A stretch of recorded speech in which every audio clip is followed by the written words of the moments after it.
Hello mga kaplantits! Good morning! So, ito yung aming dwarf coconut.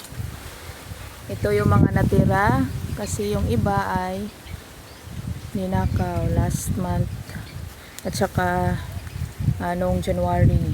So, ito yung mga na ninakawan. So, mga almost 20 or more than 20 yun.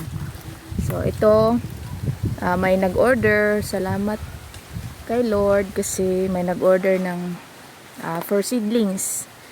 So, ito, akala ko wala na talaga to. Ayan, may suloy na siya.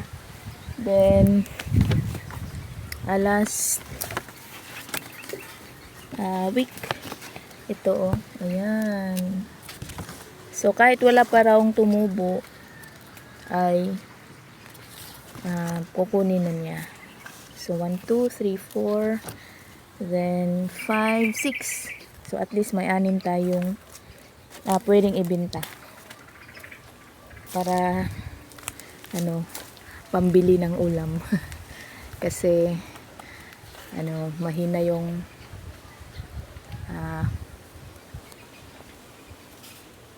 sales natin ngayon, yung collectibles char.